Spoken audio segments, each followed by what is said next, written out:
খ্রিস্টতে প্রিয়জনেরা, আগমনকাল মানেই মরুভূমিতে সেই কণ্ঠস্বর, উঁচু নিচু পথ, সমানের আহ্বান। আগমনকাল মানেই 4টি মোমবাতি মা মারিয়ার সাথে মহাদূত গাব্রিয়েলের ও এলিজাবেথের কথোপকথন। আগমনকাল মানেই অপেক্ষা, মন ফেরানো ও প্রস্তুতি। আগমনকালের মানেই যে শুধু যিশুর আগমন তা নয়, আগমনকাল হচ্ছে তার আসার পথে আমাদের গমন, আমাদের যাত্রা।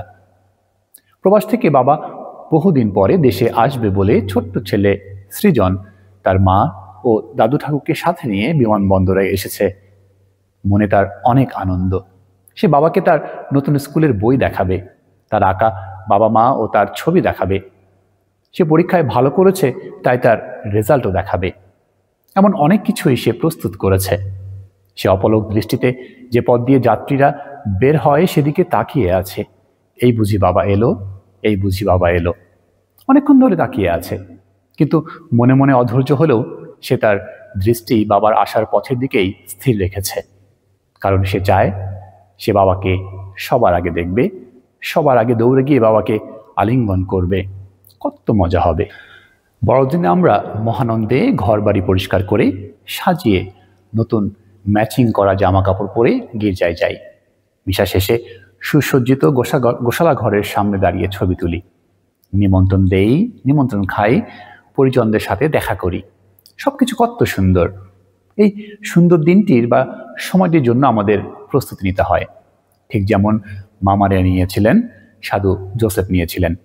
এই প্রস্তুতির তালিকায় রয়েছে ঘর বাড়ির মতো আমাদের অন্তর পরিষ্কার করা, নতুন ম্যাচিং জামা পরার মতো করে আমাদের নতুন মন ও পবিত্র মন মানসিকতা ধারণ করা, নিমন্ত্রণ দেওয়া, খাওয়া ও পরিজনদের সাথে দেখা করার তালিকায় বৃদ্ধ, দুস্থ ও অসুস্থদের রাখা।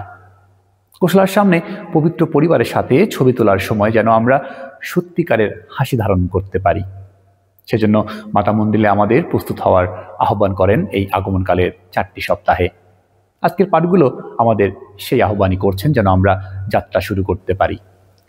তোমরা জেগেই থাকো, প্রস্তুত হয়েই থাকো। প্রভু যীশু তার নিজস্ব পুনরাগমনের জন্য আমাদের আগাম সতর্কবার্তা দিয়েছেন। এই জেগে থাকা হচ্ছে আমাদের আধ্যাত্মিক যাত্রা, যা প্রতিদিনের জীবনে করতে হয়। এই যাত্রা জীবনময় যাত্রা। জীবনের শুরুতে আরম্ভ হয়, আর মৃত্যুতরণের মধ্য দিয়ে স্বর্গধামে ঐশ্য জীবনে আলোকিত হওয়ার মধ্য দিয়ে তা পূর্ণতা পায়। আর প্রস্তুত হয়ে থাকা মানে এই বিশ্বাস ধারণ করা যে যিশুর পুনরাগমন যে কোনো মুহূর্তে হতে পারে। সুতরাং আমরা যেন সর্বদা সজাগ থেকেই সেই মুহূর্তে প্রবেশ করতে পারি। এই জেগে থাকা হচ্ছে আমাদের অন্যের প্রতি ভালোবাসার বন্ধনে থাকা। এই জেগে থাকা হচ্ছে অন্যের জীবনের যাত্রা পথে পাশে থাকা, অন্যকে পাশে রাখা। এই প্রস্তুতি হচ্ছে নিজেকে পবিত্র রাখা, ধর্মের মঙ্গলময় কর্মসাধনে, নিজ পরিবারের যত্ন নিয়ে, নিজের আত্মার পরিচর্যা করে। এবং তা করতে হবে প্রতিনিয়ত, যেন যিশুর বাণীর মতো হঠাৎ যদি তিনি উপস্থিত হন, আমরা যেন তাকে আলিঙ্গন করতে পারি। খ্রিস্টতে প্রিয়জনেরা, আজ আমরা নতুন উপাসনা বর্ষ শুরু করেছি। যিশুকে ধারণের এই যাত্রায় আজ আমরা আশার মোমবাতিটি জ্বালিয়েছি। সারা বছর, সারা জীবনব্যাপী আমাদের এই যাত্রা আমাদের প্রস্তুত করুক, সজাগ রাখুক। আমরা নিজেদের প্রশ্ন করি, সেই ছোট্ট ছেলে সৃজনের মতো আমরা কি অপলক দৃষ্টিতে তার পথ চেয়ে আছি?